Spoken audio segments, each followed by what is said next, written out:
इस कार्यक्रम के प्रायोजक हैं कृषि एवं किसान कल्याण मंत्रालय, भारत सरकार।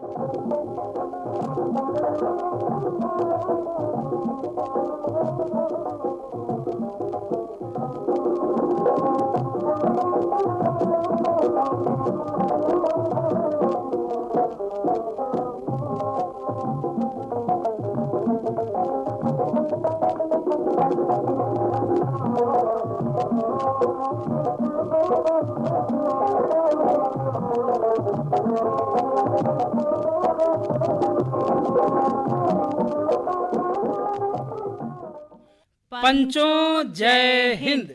ज्योति बहनी, हाँ रामजीत भैया। देखो हम पंच अपने खेती पाती में काम तो करबे करीत है, मूल कऊ दाएं ऐसा हो जात है कि हमरे जौन फसल है वही में कीड़ा लाग जात है, और कऊ दाएं तो नुकसान इतना बढ़ जात है कि पूरी पूरी फसल खराब हो जात है। बिल्कुल भैया, देखो यही लिए जो है कृषि रक्षा रसायन का प्रयोग करे चाहिए।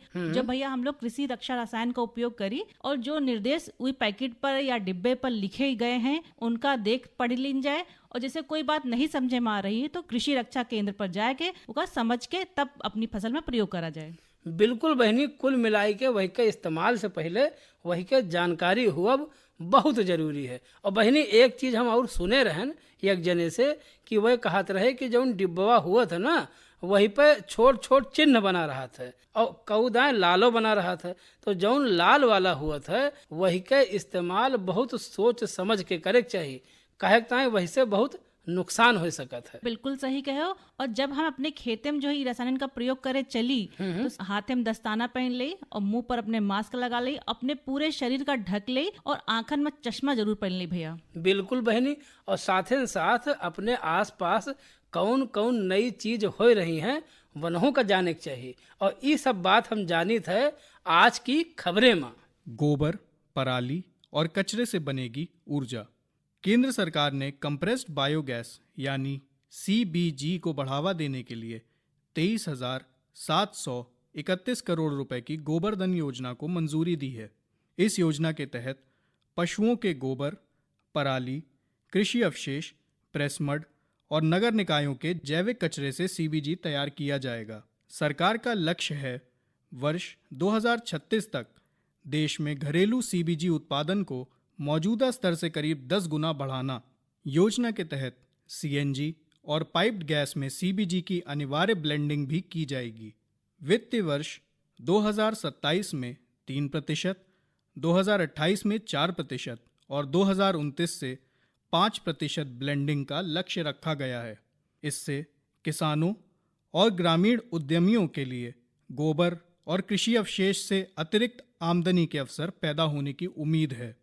साथ ही कचरे का बेहतर प्रबंधन, प्रदूषण में कमी और आयातित जीवाश्म ईंधन पर निर्भरता घटाने में भी मदद मिलेगी। ज्योति बहनी, हाँ रामजीत भैया। देखो हम पंच बाग तो लगौबे करी थे, हाँ मूल कऊदाएं का हो जात है कि वही के समय समय पर का कुछ करे है वही का समझ ना पाए और वही से अपन बाग खराब हो जाता है। बिल्कुल भैया, देखो खेती के साथ अगर फल फूल हुआ करत हैं तो देखो कितना अच्छा लागत है। बिल्कुल बहनी, यही बदे आज की बात में विषय है अमरूद के बागों में सामयिक प्रबंधन, और यहीं पे जानकारी दे रहे हैं डॉक्टर कुंदन किशोर भैया। नमस्कार किसान भाइयों बहनों, अमरूद के बागों में इस समय सामयिक प्रबंधन क्या कुछ करें, इसी विषय पर जानकारी के लिए आज हमारे साथ हैं डॉक्टर कुंदन किशोर साहब। स्वागत है कार्यक्रम में। डॉक्टर साहब ये बताएं कि अमरूद के बागों में सामयिक प्रबंधन की बात करें तो अमरूद की बागवानी जहां शुरुआत करना चाहते हैं तो क्या गुंजाइश है? नमस्कार सभी किसान भाई और बहनों को। जो भी किसान भाई हमारे अमरूद की खेती करना चाहते हैं, ये ध्यान रखें कि भारतवर्ष में अमरूद एक बहुत महत्वपूर्ण फल के तौर पर सामने आ रहा है और हमारे देश का ये चौथा सबसे महत्वपूर्ण फल है।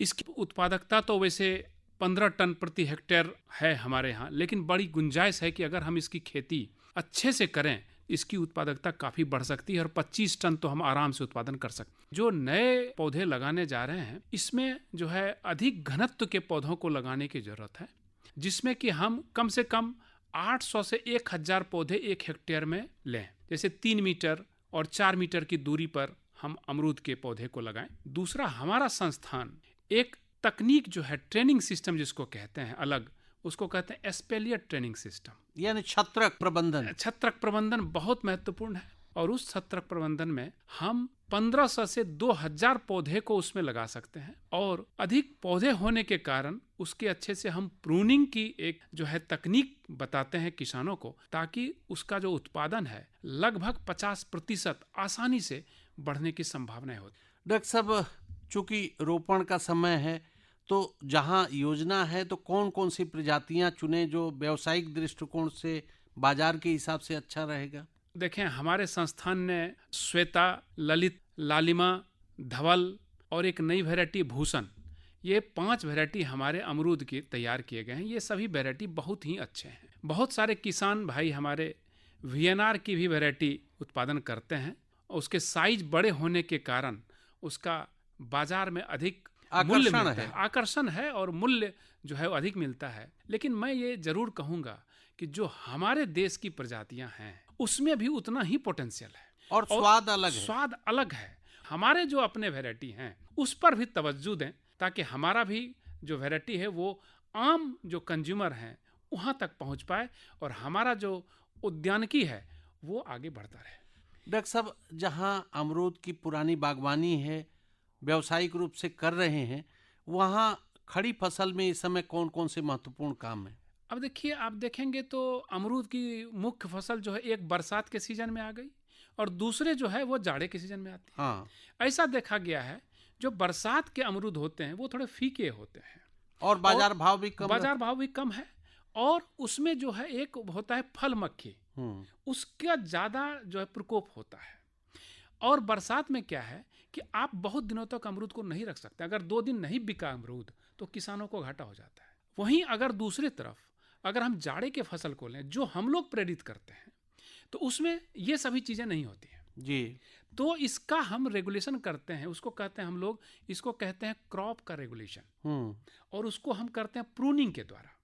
कि अगर आपने प्रूनिंग मार्च अप्रैल में किया तो आपको फल मिलेगा बरसात में जी, और अगर आपने प्रूनिंग को डिले करके जून कर दिया, जून में कटिंग किया, तो फल मिलेगा जाड़े में जी। तो मैं किसानों को ये कहता हूँ कि मार्च के जो है उसको फल को कम करें और प्रूनिंग करें आप जून में, ताकि आपको जाड़े की फसल आपको अच्छे से मिल पाए। डॉक्टर साहब, आपने पोषक तत्व प्रबंधन की बात की, तो अमरूद के जो फलदार वृक्ष हैं उनकी भूख मिटे, इसके लिए पोषक तत्वों का प्रबंधन कब, कितना और कैसे करना है? हम एक पौधे में कितने फल हों ये निर्धारित करना बहुत जरूरी है। किसान भाई क्या करते हैं कभी कभी कि बहुत ज़्यादा फल छोड़ते हैं तो फल का साइज घट जाता है, फल कम छोड़ेंगे तो साइज बढ़ जाएगा, और जितने फल होंगे उसके अनुसार हमको उसको लवण देना है।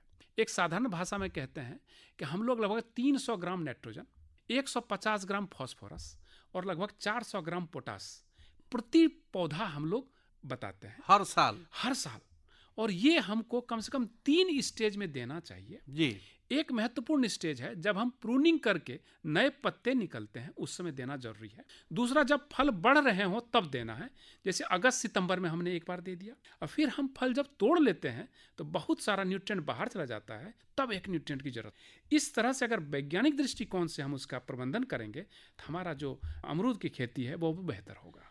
डॉक्टर साहब, कई बार बेसल डोज में बागवान भाई अगर नहीं दे पाए हैं पोषक तत्व, तो पानी छिड़काव भी कर सकते हैं। आजकल बड़ा अच्छा तकनीक आया है कि हमारे पास पानी में घुलने वाले खाद उपलब्ध हैं, जल विलेय, उसमें जैसे आप कहेंगे 18-18-18, नाइट्रोजन 18% है, फास्फोरस 18% है, पोटास भी 18% है, कहीं कहीं ये 20-20-20 में भी उपलब्ध है। इसका छिड़काव हम कर सकते हैं। इसका छिड़काव 3 ग्राम से लेके 4 ग्राम प्रति लीटर हम इसमें घोल दें और पौधे में स्प्रे करें।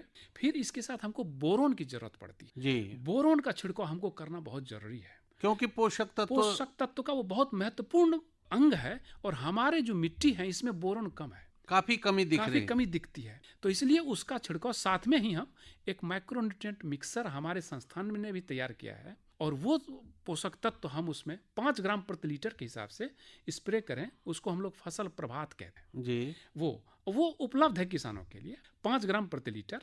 अगर वो उपलब्ध नहीं हो तो कोई भी सूक्ष्म तत्व का मिक्सर बाजार में उपलब्ध होते हैं, अच्छे ब्रांड का लें और वो आप छिड़काव करें, तो वो भी पोषक तत्व आप जो मैनेज कर सकते हैं। डॉक्टर साहब, बागवान भाइयों बहनों के मन में अभी भी ढेर सारे सवाल होंगे अमरूद के बागों में सामयिक प्रबंधन के बारे में। अगर इसके लिए आपसे सीधे संपर्क करना चाहें या आपके संस्थान आना चाहें तो अपना मोबाइल नंबर बता दें।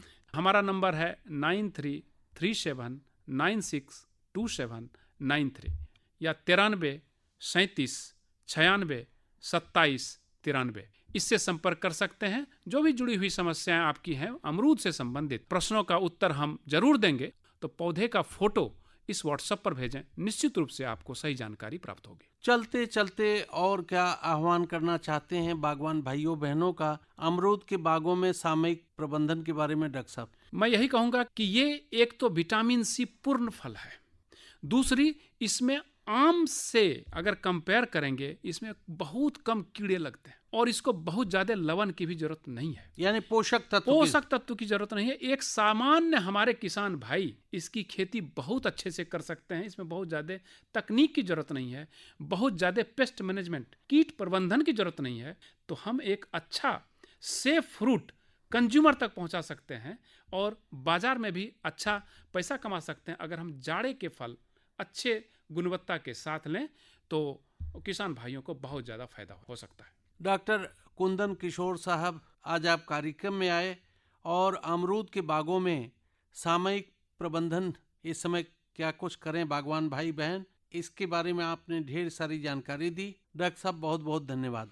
ज्योति बहनी, हाँ रामजीत भैया, देखो बादल इस समय गहराए रहा है और जो सावन का छटा है वो हर जगह देखे को मिल रही है।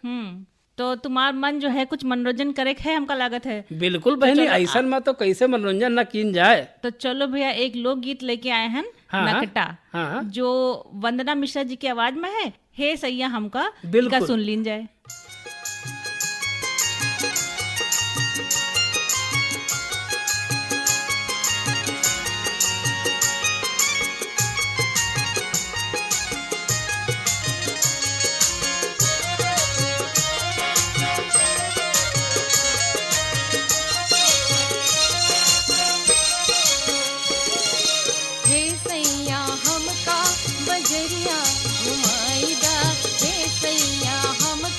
बजरिया घुमाईदा, हे सैया हमका बजरिया घुमाईदा, हे सैया हमका बजरिया घुमाईदा, हे सैया हमका बजरिया घुमाईदा, हे सैया हमका।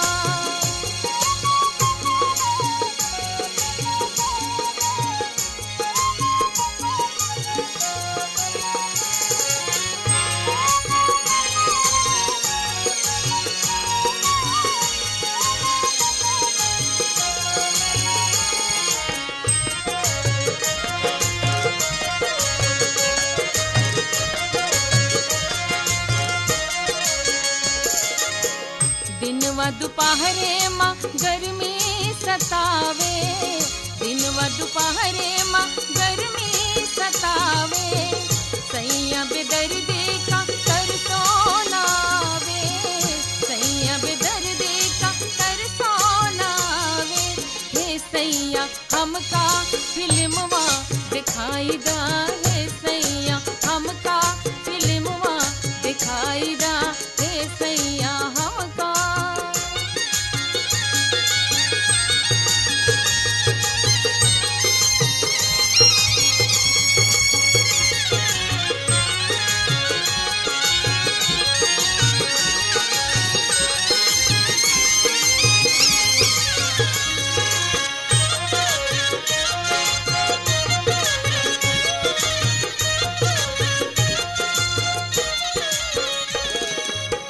बरखा के दिनवा माँ भीजे बखरिया, बरखा के दिनवा माँ भीजे बखरिया, पूर्वी बयरिया उड़ावे चुनरिया, पूर्वी बयरिया उड़ावे चुनरिया, हे सैया हमका तू काशी दिखाई दा, हे सैया हमका तू काशी दिखाई दा, हे सैया हमका।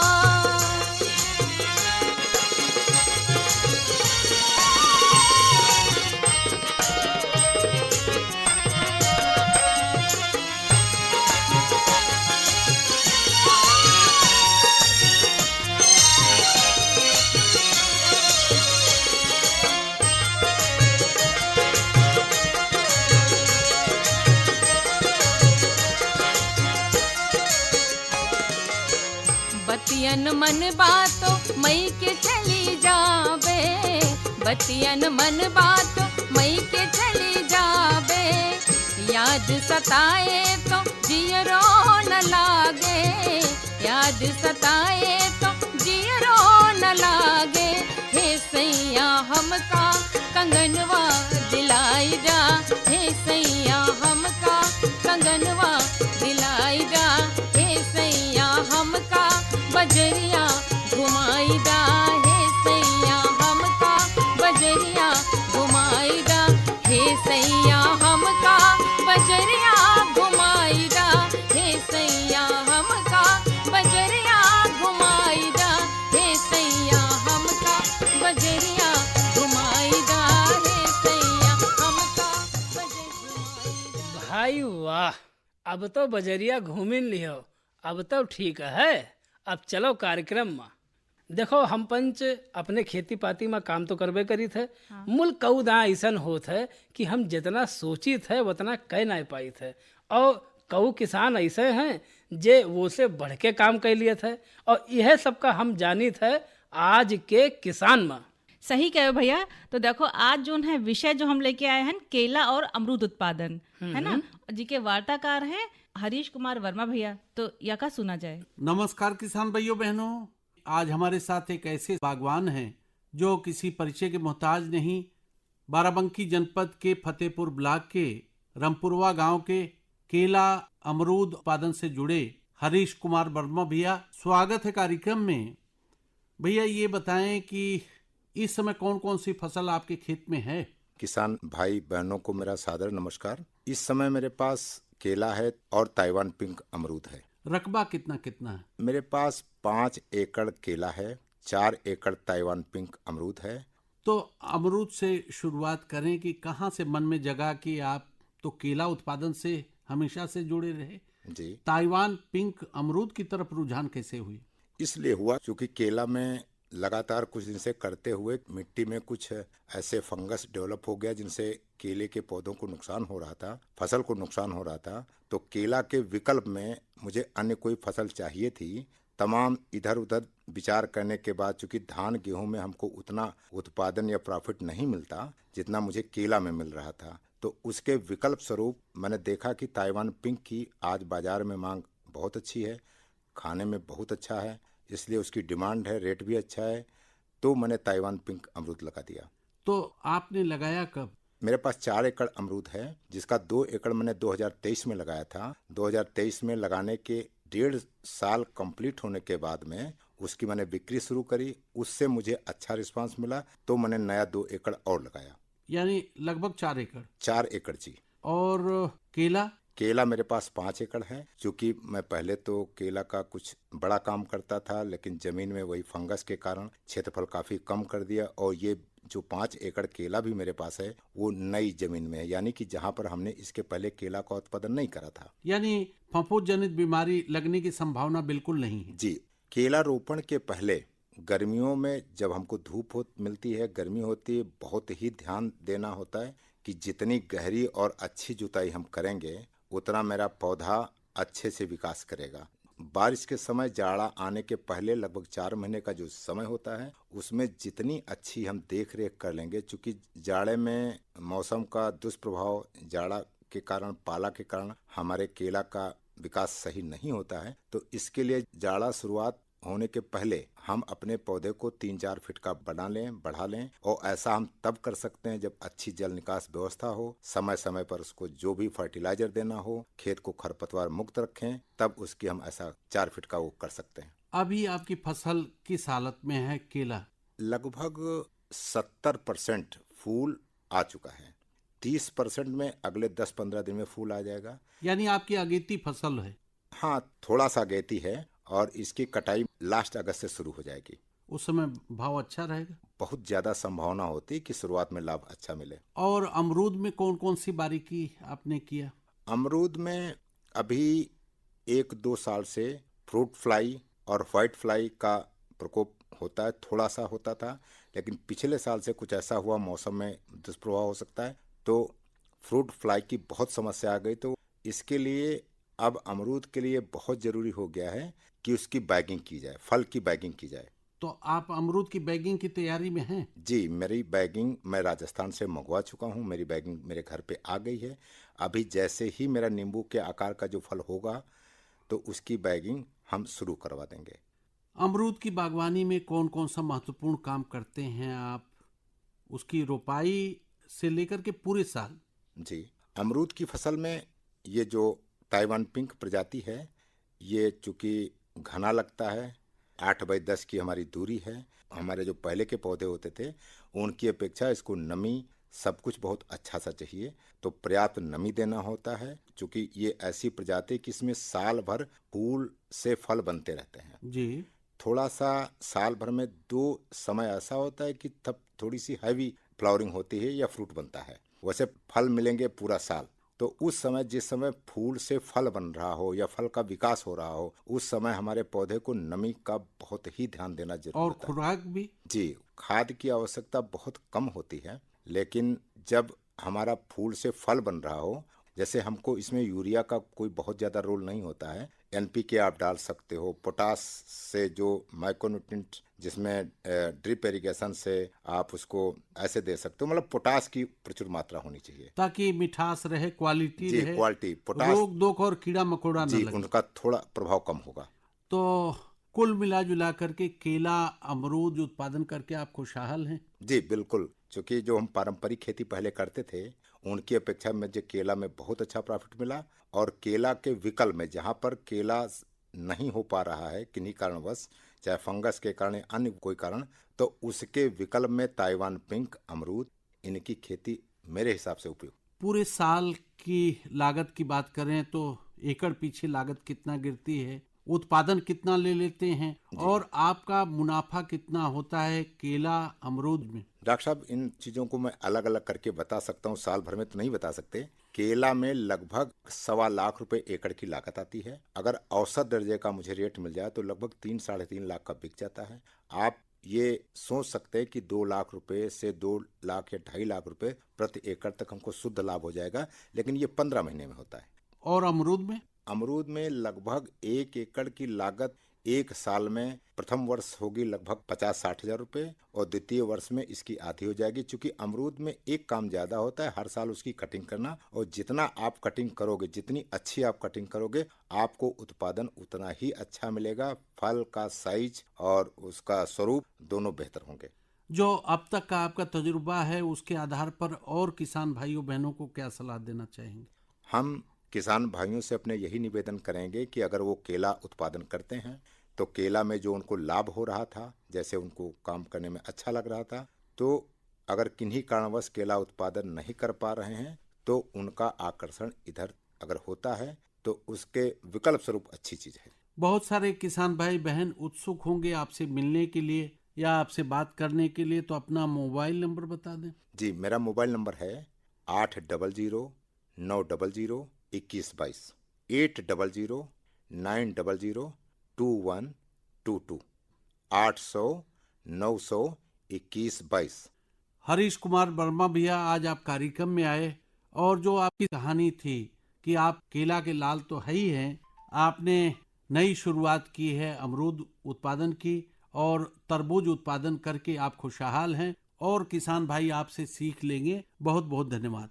रामजीत भैया, हाँ ज्योति बहनी, देखो खेती पाती करक समय अगर हमका मौसम का हाल चाल बढ़िया मिल जाए हाँ तो देखो कितना हमका जो है सुविधा हो जाते। तो देखे बिल्कुल हैं तुम्हारे बहनी। हाथे में यहाँ मौसम की जानकारी है। भारत सरकार, पृथ्वी विज्ञान मंत्रालय, भारत मौसम विज्ञान विभाग, प्रादेशिक मौसम केंद्र लखनऊ के अनुसार पश्चिमी उत्तर प्रदेश और पूर्वी उत्तर प्रदेश में 13 अगस्त से जौन 19 अगस्त तक का मौसम है कि संभाग में कहूँ कहूँ पर गरज चमक के साथ बौछार पड़े के संभावना है। और चेतावनी में देखा जाए तो मेघ गर्जन के साथ वज्रपात के चेतावनी है। तो भैया किसान पंच अपन तैयारी रखें और अपने खेतन की मेढ़े सुधिया लिए भैया। बिल्कुल बहनी, बहुत जरूरी है। और अब पंच भाई का बताए दिन जाए अपने कार्यक्रम का पता। तो कार्यक्रम का पता है कार्यक्रम किसान वाणी द्वारा केंद्र निदेशक आकाशवाणी 18 विधानसभा मार्ग लखनऊ, पिन नंबर 226001। रामजीत भैया, हाँ ज्योति बहनी, अब देखो हम अपन ईमेल आईडी बता दें, तो ईमेल आईडी लिख लिए सब लोग, farmandhome@gmail.com। बिल्कुल बहनी। और देखो समय हो चला है, तो पंचन से लीन जाए आज्ञा। जय हिंद।